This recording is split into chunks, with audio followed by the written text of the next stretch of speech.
బండి కొనేటప్పుడు 20% tax, petrol కొట్టించేటప్పుడు సగం ట్యాక్స్, మళ్ళీ అదే రోడ్డు మీద వెళ్తుంటే టోల్ ట్యాక్స్. అసలు ఎందుకు ఒకే సర్వీస్ కి ఇన్నిసార్లు ఎందుకు డబ్బులు కట్టాలి? సరే పోనీ ఇలాంటి సమస్య ఒకటి ఉందని చెప్పి నాయకుడికి చెప్దామని చెప్పి వెళ్తే వాడు పట్టించుకుంటాడా? లేదు. సరే అలా పట్టించుకుని నాయకుడిని 5 ఏళ్ల లోపు పదవి నుంచి దింపేసే అధికారం అనుకుందా? లేదు. ఎందుకు లేదు?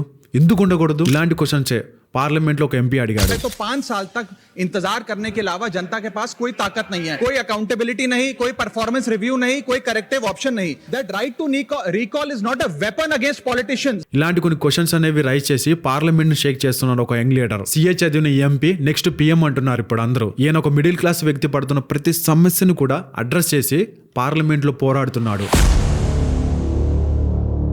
ఈయన రైజ్ చేసిన ప్రతి క్వశ్చన్ కూడా ఒక్కొక్కటిగా చెప్తా వినండి. ఒకప్పుడు ఇండియాలో ఇన్కమింగ్ కాల్స్ అనేవి లైఫ్ టైం ఫ్రీగా ఉండేవి, అంటే రీఛార్జ్ లేకపోయినా కాల్స్ వచ్చేవి. కానీ ఇప్పుడు అలా కాదు, ఖచ్చితంగా రీఛార్జ్ చేసుకుంటేనే కాల్స్ వస్తాయి, మీరు ఫోన్ వాడినా వాడకపోయినా.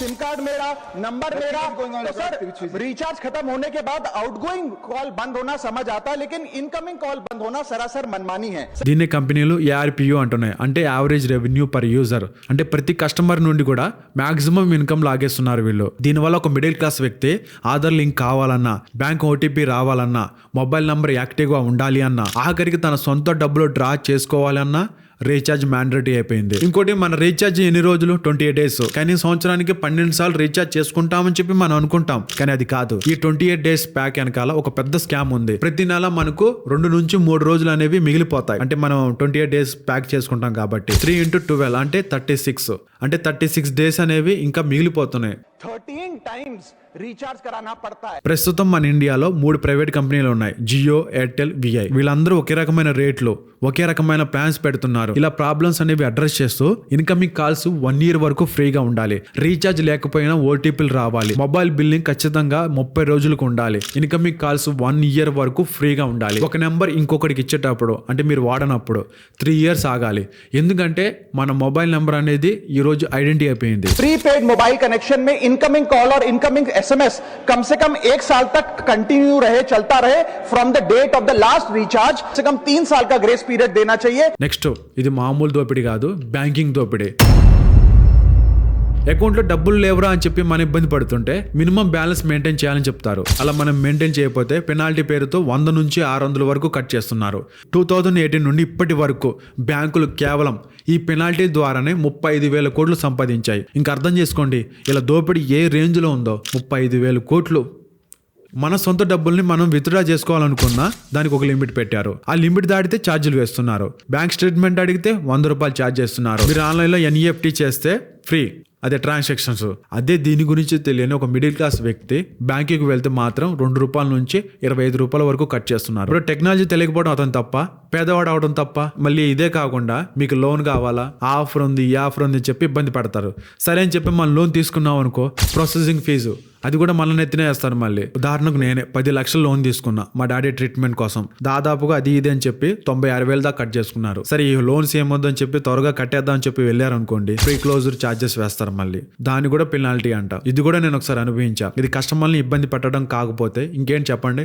बैंकों की हालत ये है कि कई बार तो ये चार्ज लगा लगाकर आपका बैलेंस नेगेटिव में पहुंचा देते हैं. ఈ విషయం మీద అయితే చాలా గట్టిగా మాట్లాడారు పార్లమెంట్ లో రాఘవ్ గారు. ఎందుకంటే మన డేటా కూడా లీక్ అవుతుంది. మన ఆధార్ కార్డులు, పాన్ కార్డులు, ఫోన్ నెంబర్లు ఇవన్నీ మార్కెట్ ఏజెన్సీలకి ఎలా వెళ్తున్నాయి? ఎలా తెలుసా? వీళ్ళే ఇస్తున్నారు. గోల్డ్ లో ఇన్వెస్ట్ చేస్తారా సార్? ఏమన్నా ఆఫర్ ఉంది సార్? ఫ్లాట్ తీసుకుంటారా? అవైలబుల్ లో ఉంది సార్. ఇలా ప్రోడక్ట్ మీద ఆఫర్ ఉంది, మీరు ఏమైనా తీసుకుంటారా? ఇలా మనకి కాల్స్ ఎలా వస్తున్నాయి అనుకుంటున్నారు? మన డేటా వాళ్ళ దగ్గర ఎలా ఉంది అనుకుంటున్నారు? వీళ్ళ దగ్గర నుంచి లీక్ అవుతున్నాయి అవి. ఆ డేటా కూడా ఉంది, చెప్తా చూడండి. Last time SBI data leak అయింది. 30 లక్షల మంది కస్టమర్ల డీటెయిల్స్ బయటకు వచ్చాయి. యూజర్ ఫోన్ నెంబర్లు, ఈమెయిల్ ఐడీలు, పాస్వర్డ్లు, వాళ్ళు వాడిన IP అడ్రస్లు, మరి ముఖ్యంగా క్రెడిట్ కార్డులు, డెబిట్ కార్డు వివరాలు ఇవన్నీ డార్క్ వెబ్ లో పెట్టారు. తర్వాత మొబిక్విక్ 11 కోట్ల మంది యూజర్ల ఫోన్ నెంబర్లు, ఈమెయిల్స్ డార్క్ వెబ్ లో పెట్టారు తీసుకుని వెళ్ళి. సుమారుగా 8.22 MB డేటా.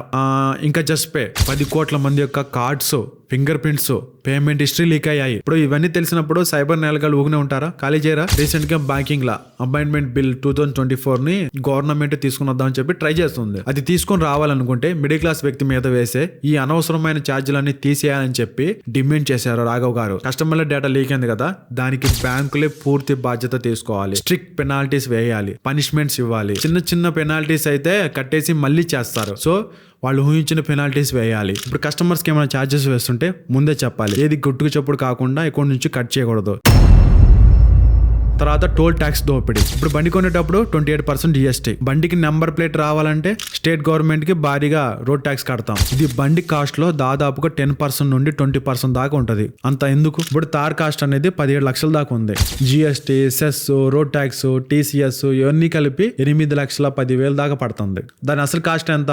10,60,000. అంటే మన 8,10,000 దాకా మనం ట్యాక్సే కడుతున్నాం. అంటే రోడ్లు వాడుకోవడానికి మనం ముందే అడ్వాన్స్ గా కట్టేస్తున్నాం. మళ్ళీ ఇది కాకుండా మనం కొట్టించే డీజిల్, పెట్రోల్ కాస్ట్ లో సగానికి పైగా ట్యాక్సులు ఉంటాయి. మీకు తెలిసిందే కదా, 110లో 35 స్టేట్, 30 సెంట్రల్ అనుకో. సెస్ అని చెప్పి విడిగానే మళ్ళీ తీసుకుంటున్నారు. అంటే ప్రతి లీటర్ కి పెట్రోల్ కొట్టేటప్పుడు మీరు రోడ్ రిపేర్ల కోసం డబ్బులు ఇస్తూనే ఉన్నారు. పొల్యూషన్ ట్యాక్స్, అదే గ్రీన్ ట్యాక్స్, అదే బండి పాతది అయిందని చెప్పి ఎన్వైరన్మెంట్ పాడు చేస్తున్నారని చెప్పి గ్రీన్ ట్యాక్స్ వసూలు చేస్తారు కదా, అది. మరి ఇన్ని ట్యాక్స్లు కడుతున్నప్పుడు మళ్ళీ టోల్ ట్యాక్స్ ఎందుకు కట్టాలి? ఇది ఒక ఎంపీ అడిగిన క్వశ్చన్. ఇప్పుడు టోల్ ట్యాక్స్ కి ఎండ్ డేట్ అనేది లేదా? నార్మల్ గా టోల్ ట్యాక్స్ ఎందుకు తీసుకుంటారు? ఇప్పుడు ఒక రోడ్డు వేసినప్పుడు దానికి అయిన ఖర్చును వసూలు చేయడానికి టోల్ ట్యాక్స్ వేస్తారు. చాలా చోట్ల కన్స్ట్రక్షన్ కాస్ట్ ఎప్పుడో వచ్చేస్తుంది, అయినా టోల్ ట్యాక్స్ అనేది వసూలు చేస్తూనే ఉంటారు. అసలు ఎందుకు వసూలు చేస్తున్నారు? ఇది ప్రజలకు ఎందుకు ఫ్రీగా ఇవ్వకూడదు? ఆల్రెడీ ఇన్ని ట్యాక్సులు కడుతున్నారు కదా అని చెప్పి క్వశ్చన్ చేశారు. ఎందుకు అక్కడ క్యూలో ఉండాలి? వాళ్ళ టైం ఎందుకు వేస్ట్ చేసుకోవాలి? పెట్రోల్ ఎందుకు లాస్ చేసుకోవాలి వెయిట్ చేసి? ఇలా అడిగారు. నితిన్ గడ్కరీ దీనికి సమాధానం ఇచ్చారు. అదే మినిస్టర్ గారు ఏమని తెలుసా? శాటిలైట్ టోల్ సిస్టమ్ ని తీసుకుని వస్తున్నాం, ఎంత దూరం ప్రయాణిస్తే అంతే డబ్బు కట్ అవుతుంది.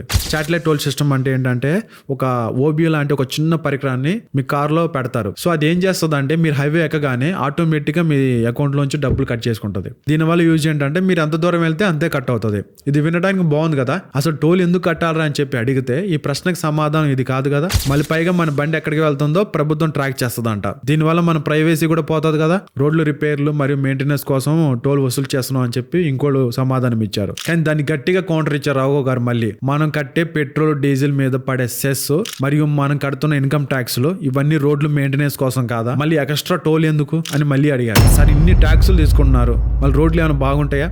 అది కూడా లేదు. రాఘవ్ గారు అయితే బాగా గట్టిగా డిమాండ్ చేశారు, ఈ రోడ్ ట్యాక్స్ దోపిడీ ఆపండి. రోడ్డు వేసిన కన్స్ట్రక్షన్ ఖర్చు అంతా వసూలు అయ్యాక వెంటనే ఆ టోల్ అనేది రద్దు చేయాలి. టోల్ గేట్ల దగ్గర వెయిటింగ్ టైం అనేది తగ్గించాలి. లోకల్ ప్రజలకి అంటే టోల్ ప్లాజా చుట్టూ ఉంటారు కదా చాలా మంది, వాళ్ళ ట్యాక్స్ పూర్తిగా తీసేయాలి.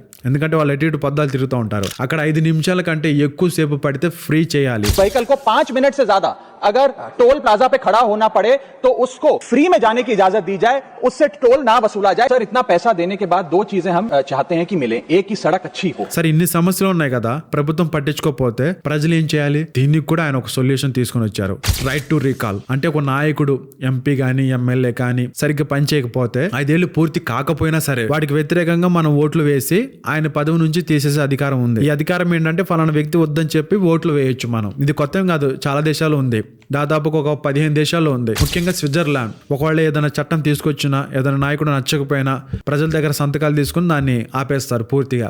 అమెరికాలో కూడా ఉంది తెలుసా ఇది. మొత్తం మీద కాదు, ఒక 19 రాష్ట్రాల్లో ఉంది. వెనిజులా, తైవాన్ ఇలాంటి దేశాల్లో అయితే రైట్ టు రీకాల్ ద్వారా ప్రెసిడెంట్ కూడా తీసేశారు తెలుసా. ఆయన పార్లమెంట్ ఈ విషయాలన్నింటినీ చాలా డేటాతో లాజికల్ గా అడిగారు కాబట్టే ఆ వీడియోలు అనేవి అంత వైరల్ అవుతున్నాయి. ముఖ్యంగా CA అతను అంటే చార్టెడ్ అకౌంట్, ప్రభుత్వం లెక్కల్లో ఉన్న అన్ని లుసుకులు కూడా ఆయన పక్కాగా పట్టుకుంటాడు. ఇలాంటి చదువుకునే ఎంపీఏ మనకు PM అయితే దేశానికి కూడా మంచిదే. ఈ రోజు మన తెలంగాణ ఎంపీలు, ఆంధ్ర ఎంపీలు దేని గురించి మాట్లాడుతున్నారో మీకు తెలుసు. ఇంకా ఈయన చాలా విషయాల గురించి మాట్లాడారు. బయోమెట్రిక్ ఓటింగ్ గురించి, ఇన్కమ్ ట్యాక్స్ గురించి, ఇలాంటివి ఇంకా చాలా ఉన్నాయి. వీడియో పార్ట్ 2లో కవర్ చేద్దాం. మిగతా విషయాలు నెక్స్ట్ వీడియోలో మాట్లాడుకుందాం. ఇట్లా మీ శాసమేతో.